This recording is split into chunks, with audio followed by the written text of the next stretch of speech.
wabarakatuh.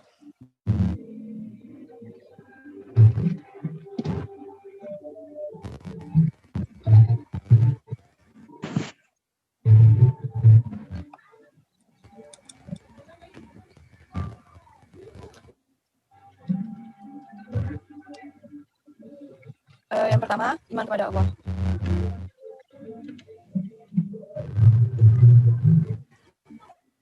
Kita mengetahui bahwa manusia bukanlah yang menciptakan dirinya sendiri. Karena sebelumnya ia tidak ada, sesuatu yang tidak ada tidak bisa mengadakan sesuatu.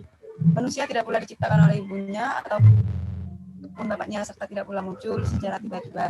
Dan sesuatu yang terwujud sudah pasti ada yang mewujudkannya. Dari sini kita mengetahui keberadaan Allah Subhanahu wa Ta'ala, pencipta kita dan juga pencipta alam semesta.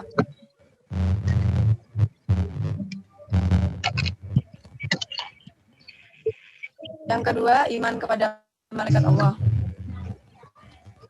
Beriman kepada malaikat Allah maksudnya kita mengimani segala penjelasan Allah dan Rasulnya tentang malaikat.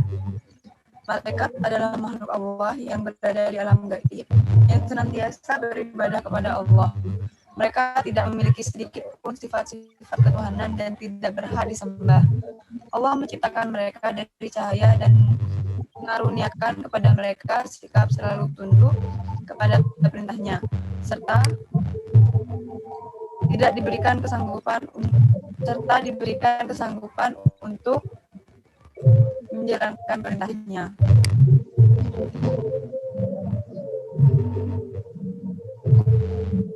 Yang ketiga, beriman kepada kitab-kitab Allah. Kita wajib beriman kepada Allah Subhanahu wa Ta'ala yang telah menurunkan kitab-kitab dan telah memberikannya kepada beberapa rasul berupa suhuf, berupa buku.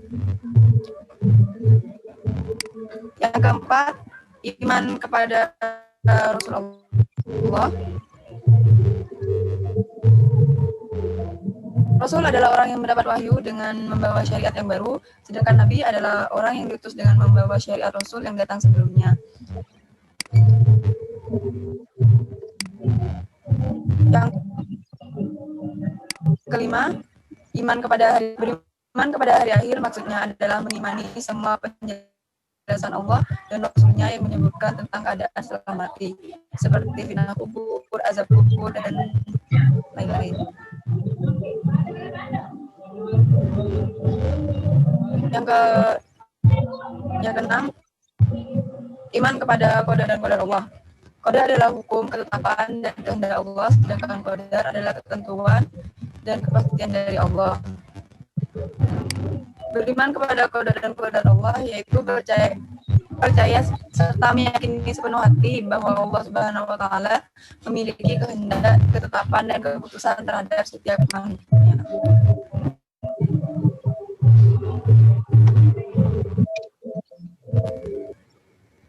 Kemudian yang selanjutnya dapat menjelaskan hal-hal yang dapat membatalkan sholat. Yang pertama, berbicara ketika sholat.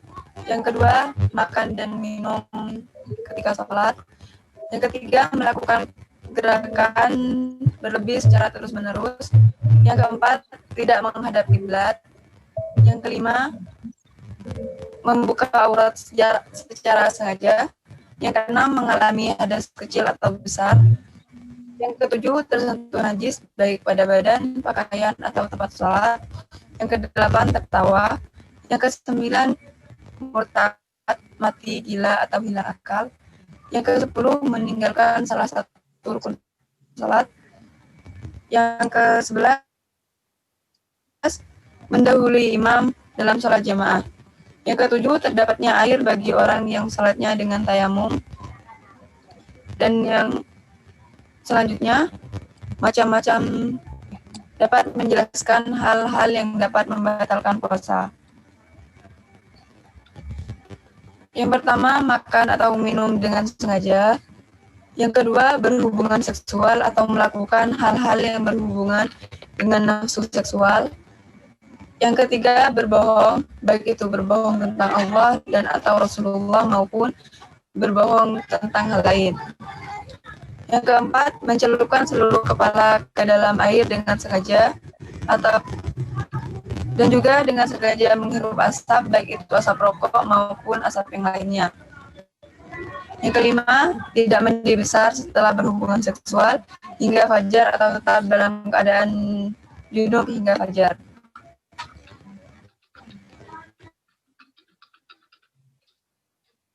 Yang selanjutnya, memahami tata cara merawat jenazah.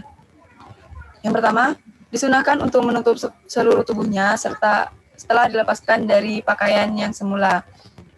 Yang kedua, disunahkan untuk menutup kedua matanya. Yang ketiga, disunahkan untuk menutup seluruh tubuhnya setelah dilepaskan dari pakaian yang semula. Yang keempat, bersegera untuk mengurus jenazahnya. Yang kelima, diperbolehkan untuk menyampaikan kepada orang lain tentang berita kematiannya. Yang keenam, disunahkan untuk segera menunaikan wasiatnya karena untuk menyegerakan pahala bagi mayit. Selanjutnya diwajibkan untuk segera melunasi hutang-hutangnya, baik hutang kepada Allah berupa zakat haji, nazar, kafarah, dan lain-lain. Diperbolehkan untuk membuka dan mencium wajah mayit, kemudian memandikan mayit.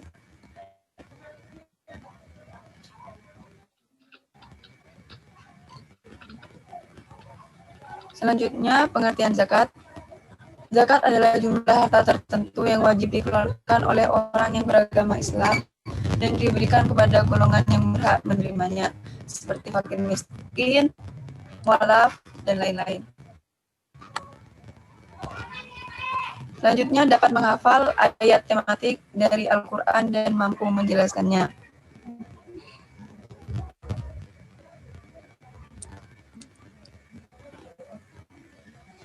Bismillahirrahmanirrahim.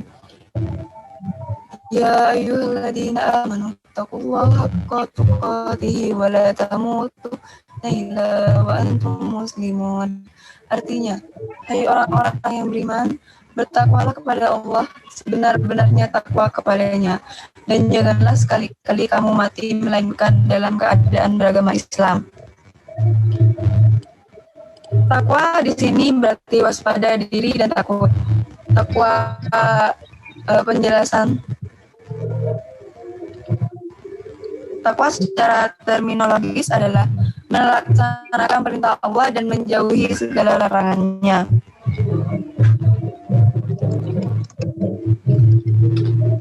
Sekian dari saya. Mungkin ada yang mau ditanyakan. Oke, terima kasih. Saya tunggu sebenarnya tadi apa namanya ini apa namanya PowerPoint-nya, tapi kok nggak muncul. Saya nggak kelihatan. Nggak tahu kalau yang di lain kelihatan nggak.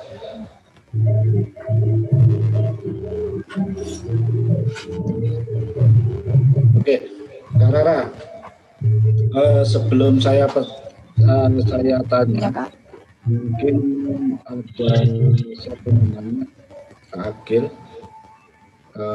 Dila, Kak Vivin, Kak Abdi atau Kak Yasinta mau tanya dulu Kak Rara.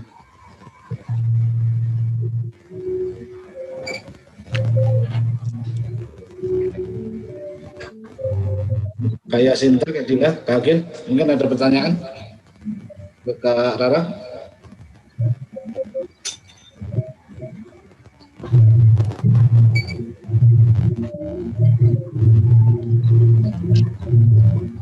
Oke, kalau nggak ada, saya ajak ke Kak Rara. Namanya tadi disebutkan berbohong atau di dalam puasa ya. Saya bahas yang puasa. Kalau puasa itu dilarang makan, dilarang minum, terus dilarang tadi banyak lah ya. Kemudian masuknya ke lubang tubuh itu nggak boleh semua, termasuk hubungan seksual. Nah, sekarang begini, kalau berbohong atau tidak jujur itu membatalkan puasa enggak? Sebenarnya itu bisa dibilang makruh saat berpuasa itu berbohong, Kak. Cuma mungkin yang dimaksud di situ tadi berbohong dalam hal yang sangat penting, misal berbohong tentang agama seperti itu, Kak. Mungkin itu. Gimana berbohong yang gimana?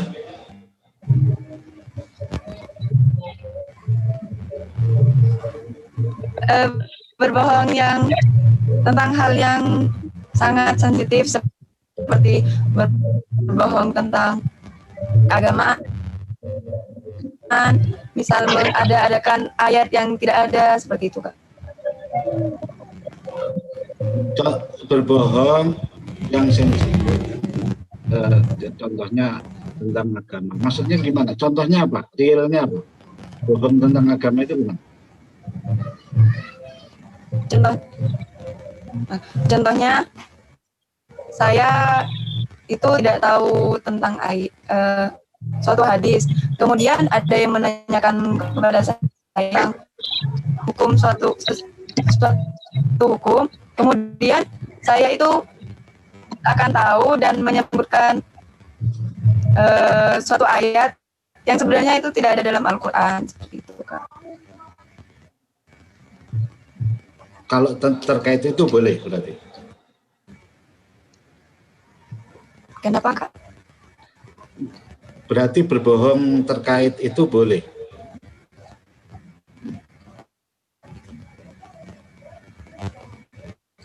Tidak boleh. Pertanyaan saya itu begini loh. Ketika Anda berpuasa, terus kemudian Anda berbohong, itu batal apa enggak?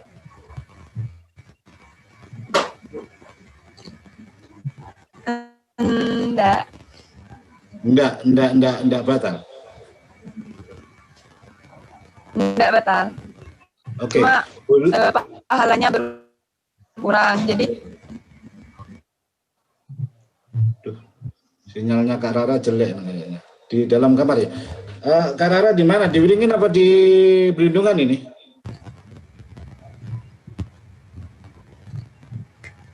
Di Wiringin, Kak.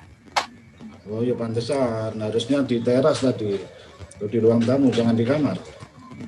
Sinyalnya nggak bagus, kecuali kalau di Kak Vivin itu bagus itu. Rumahnya masih dekat dengan kota. Apa namanya? Oke, berarti apa namanya? Bohong pada saat menjalankan ibadah puasa, entah itu puasa sunnah atau puasa wajib, hukumnya tidak boleh. Nah, bukan boleh, tapi tidak boleh. Apapun bohongnya. Terus kemudian jangan suka membawa-bawa bohong itu kepada sesuatu yang positif kemudian menghukuminya boleh. Jadi jangan suka membawa tentang hal bohong ini diseret-seret ke hal baik. Contohnya kalau berbohong dalam hal kebaikan enggak apa-apa. Ya nggak usah, kalau itu baik ya baik aja, nggak usah didorong-dorong ke kebohongan itu. Kemudian memang tidak membatalkan puasa, tapi mengurangi apa namanya ini pahala. Artinya kesempurnaan puasa itu berkurang. Kalau batal ini kan berarti ya selesai, artinya orang itu tidak puasa. Nah, oleh karena itu ketika Anda menjalankan kegiatan maksiat sekalipun itu yang tidak ada hubungannya yang membatalkan puasa, itu sama dengan puasamu itu cuman hanya untuk menahan lapar dan dahaga. Artinya tidak ada apa-apanya. Ibaratkan Anda main game gitu, Anda selesai sampai akhir tapi nggak mendapatkan poin, mendapatkan pahala. Jadi puasa selain menahan hawa nafsu, baik itu yang bersifat masuknya sesuatu ke dalam lubang apa namanya badan, dan juga menahan hawa nafsu negatif gitu. Nah itu. Kemudian pertanyaan selanjutnya yang dari saya, tadi tentang sholat jenazah ya, sholat jenazah. Ada dalam sholat jenazah ini kewajiban umat Muslim, orang Islam, ketika ada saudaranya meninggal atau tetangganya atau siapapun lah yang penting agama Islam, tentunya itu meninggal, maka kewajiban Muslim lainnya itu ada empat. Nah, empat kewajiban orang Muslim terhadap jenazah itu apa sebetulnya? Kewajibannya yang pertama membantu pemakaman karena itu sunnah muakkad.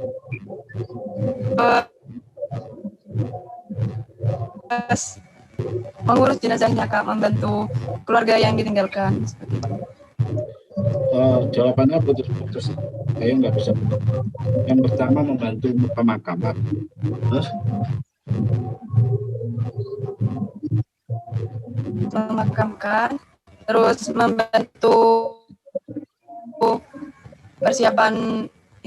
persiapan seperti tahlilan, terus pemandiannya.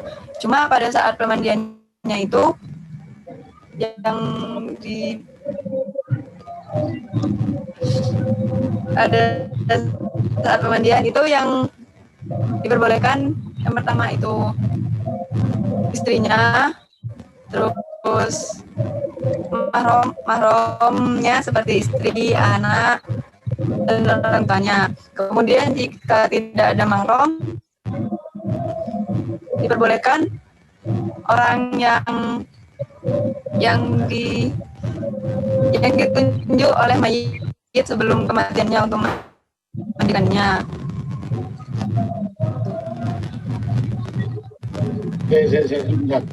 Saya Sinta tolong hidupkan audionya.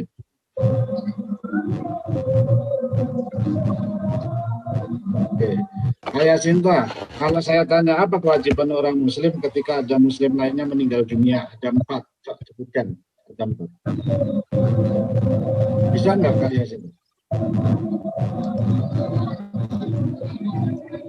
Itu pelajaran kelas 11 loh ya. Itu pelajaran kelas 11 bab 4 kemarin. Walaupun bukan gurunya saya tahu itu pelajaran kelas 11 itu, perawatan jenazah. Jangan ini mau bilang, oh, enggak, kemarin nggak diajar itu. Gitu. Lucu. Oke dah, nanti ini menjadi tugas. Kewajiban orang Muslim terhadap Muslim yang lainnya ketika ada yang meninggal dunia itu ada 4. 1, apa? Memandikan. Yang kedua adalah mengkafani. Yang ketiga adalah mensolatkan. Yang keempat adalah menguburkan atau memakamkan. Gitu. Nah, kegiatan itu 4 itu tidak boleh dibolak-balik. Mensolatkan dulu,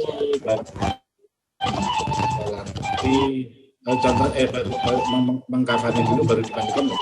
Contohnya begini, ada orang yang meninggal sore, jam segini ini meninggal, kemudian jam 7 malam itu ada tetangga atau kerabat yang takziah, kemudian itu jenazah belum dimandikan karena kata dimandikan besok pagi aja, kalau malam-malam dimandikan dingin, nggak apa-apa disolati dulu, itu nggak boleh. Jadi harus diurut, dimandikan. Mandi itu mandi besarnya jenazah, kemudian diwudui, kemudian dikafani, baru disolati. Gitu. Setelah disolati, baru dimakamkan. Boleh enggak setelah dimakamkan itu jenazah, kemudian ada saudara kerabat atau tetangga yang belum sholat jenazah pada saat sebelum dimakamkan, kemudian mensolatkan, boleh. Ilmunya di mana?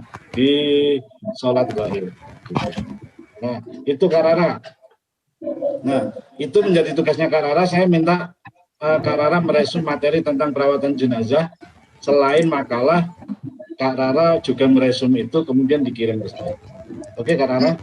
Kemudian ada pertanyaan terakhir dari saya untuk Kak Rara. Untuk Kak Rara, tadi menyebutkan ada rukun puasa ya. Saya nggak begitu jelas. Rukun puasa ya, Rara. Rukun puasa. Tadi membahas apa ya, sholat ya yang pertama.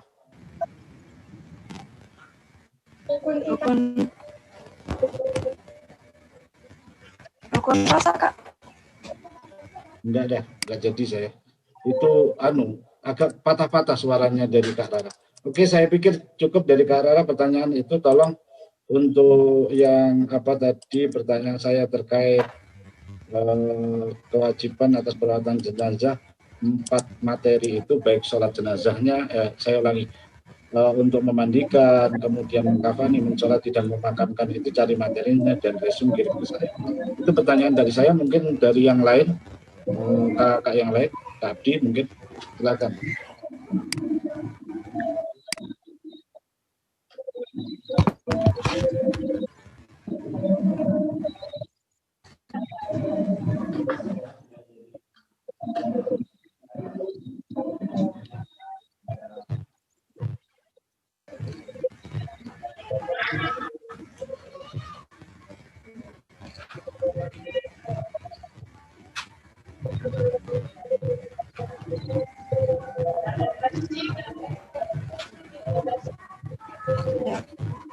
Ya Kak, silakan.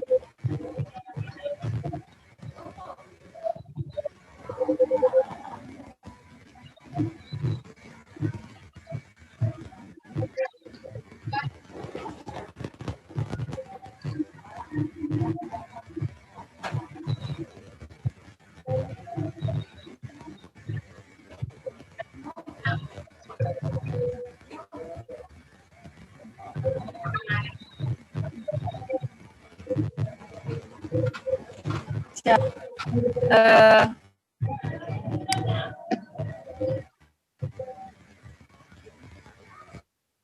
Terima kasih Pak Abdi sudah berkenan memberikan pertanyaan. Tadi kan Pak Abdi bertanya tentang bagaimana sholat dalam keadaan darurat seperti berkemah dan kegiatan lain-lain. Kalau misal pada saat berkemah di dalam sekolah itu kan sudah ada jadwal isomanya, istirahat dan sholatnya. Nah itu untuk si giat itu harus ditegaskan agar dari anggota dan juga dari stangkar dan juga anggota itu sama-sama menjalankan sholat.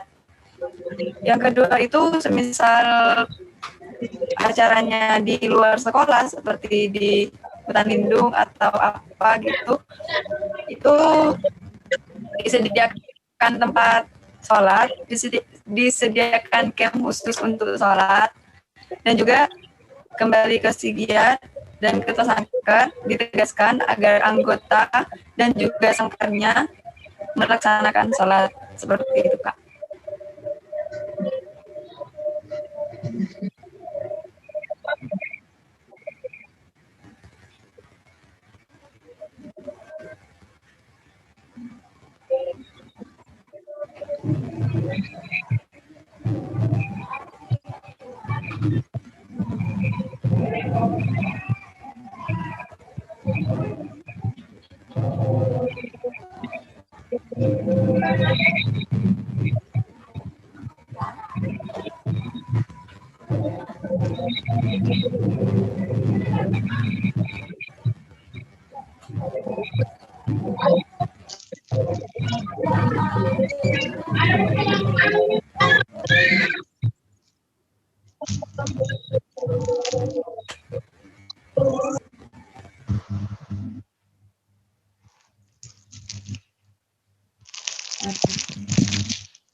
Oke, terima kasih Kak Abdi.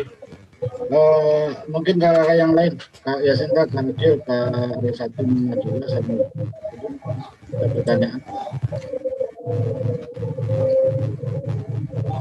Oke, kalau tidak ada, Kak Rara tugasnya adalah meresum tadi ya. Lain masalah saya tambah tugas resum. Oke, resumannya nggak boleh diketik, tapi ditulis. Nah, saya yakin kalau nulis tangan itu pasti baca. Kalau diketik nanti copy paste dari internet. Boleh enggak ngeresumnya dari internet? Boleh. Kemudian ditulis tangan, difoto, dikirim ke saya. Oke, terima kasih Kak Rara. Nah, saya lanjut dulu ke siapa yang sudah siap.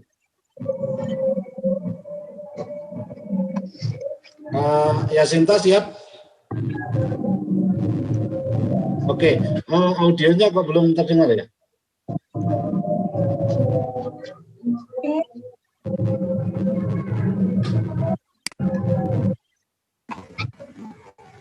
Halo Kak Yasinta. Iya Kak. Oh, oke. Sebentar saya ya, ini materinya Kak Yasinta.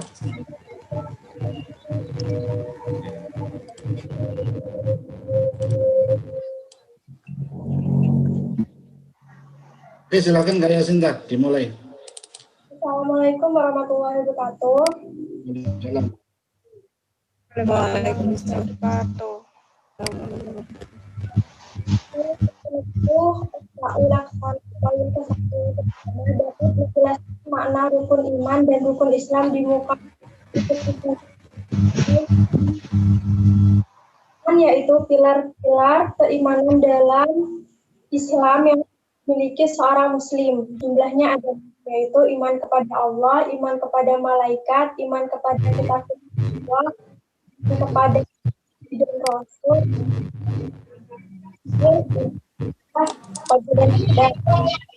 rukun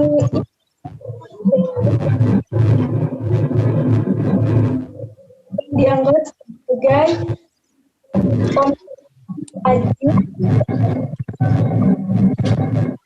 jadi Islam terdiri dari 5 perkara.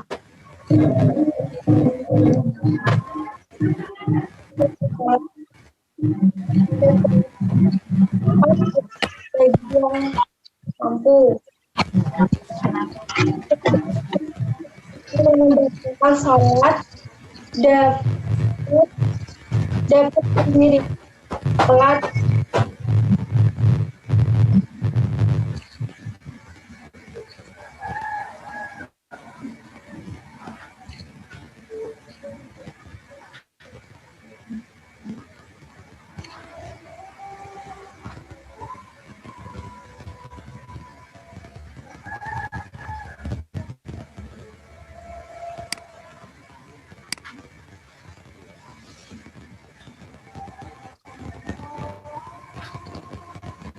mungkin membatalkan puasa yaitu membatalkan salat yaitu berbuka, makan dan minum dan gerak terus menerus, bersentuhan tangan maupun kaki dengan lawan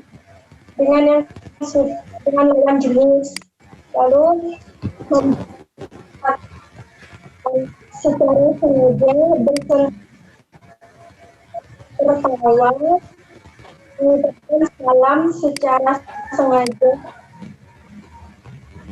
mendahului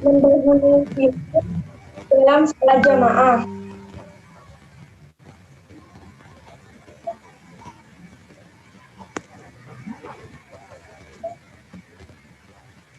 Rukun salat yaitu di bagian mampu.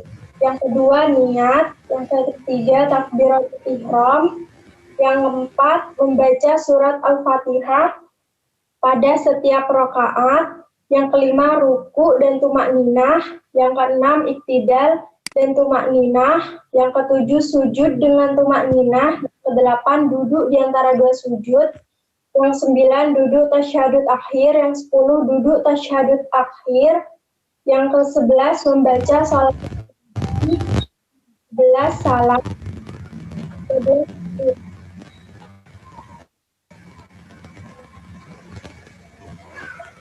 dapat menjelaskan hal-hal yang membatalkan puasa, yaitu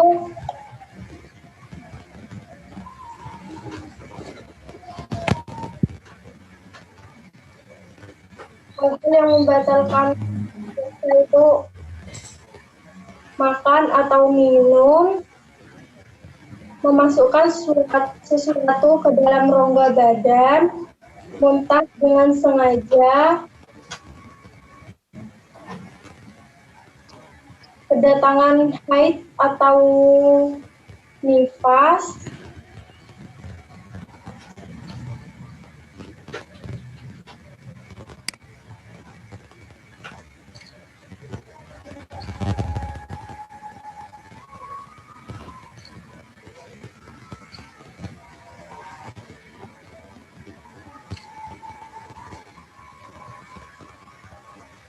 Ayah Sinta, coba apa namanya di layar itu kan ada PowerPoint-mu. Silakan dijelaskan hal-hal yang membatalkan puasa. Silakan dijelaskan. kurang kelihatan. Hal yang membatalkan puasa itu makan atau minum, badan, berbohong, baik itu berbohong tentang Allah atau Rasulullah maupun berbohong tentang sejarah. Ke dalam air dan ya, tentu di dalam air buang air kecil disengajakan untuk batalkan puasa.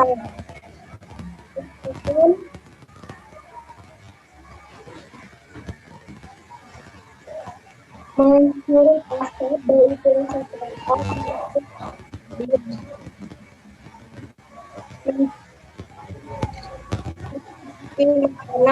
dan sengaja.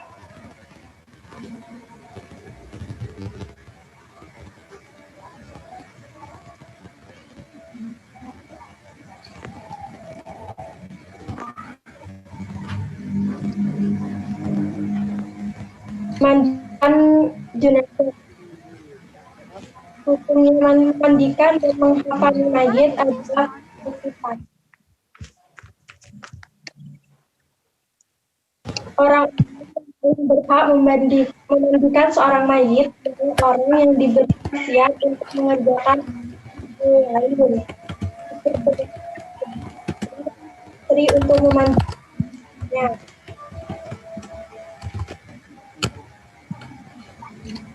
Bagi wanita boleh memandikan yang di bawah umur 4 tahun dan laki-laki atau perempuan. Seorang muslim tidak boleh memandikan dan menguburkan seorang kafir. Muslim memandikan jenazah tidak diperbolehkan untuk memandikan kecuali orang yang akan memandikan dan orang yang membantunya. Apabila tidak ada air untuk memandikan mayit atau dikhawatirkan akan tersayat-sayat tubuhnya dimandikan atau mayat tersebut seorang wanita di tengah kaum lelaki, sedangkan tidak ada muharramnya atau sebagainya. Yang baik diusap wajah menghalang dari kain atau kain. Disunahkan untuk mandi bagi orang yang selesai ikan mayit.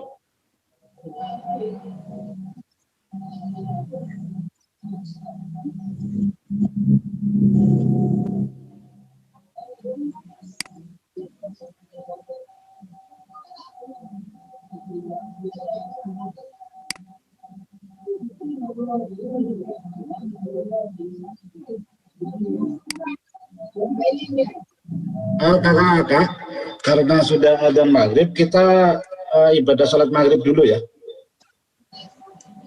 Ibadah salat maghrib boleh keluar dari Zoom ataupun tetap nggak ada masalah, salat dulu. Terus kemudian saya peringatkan, Anda kan sudah membuat PowerPoint. Jadi jelaskan sesuai yang ada di PowerPoint itu runtun dari slide pertama, kedua, ketiga, dan sebagainya. Itu nanti makanya akan ada materi pembuatan materi presentasi di PowerPoint. Saya lihat kebanyakan itu masih bullet point. Jadi apa yang ada di materi, di copy, semuanya di PowerPoint. Kayak kalah dipindah dari Word ke PowerPoint gitu.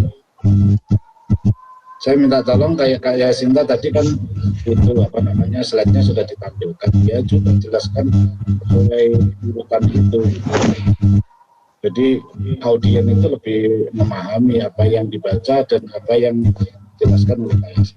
Itu ya Kak ya. Oke, kita sepakati nanti kita kembali lagi ke room meeting jam berapa? Jam 16.00 ya. 18, saya ulangi. 18.00 ya, jam 6. Oke ya. Oke, jam 18.00 kita gabung lagi, dilanjutkan presentasinya kayak Sinta. Itu. Tolong yang lainnya saya tunggu jam 18.00. Kemudian DA yang tidak menempuh boleh gabung dan boleh tanya. Jadi boleh gabung dan boleh tanya. Yang tidak menempuh di grup ini. Oke, terima kasih. Silakan menunaikan ibadah sholat maghrib terlebih dahulu.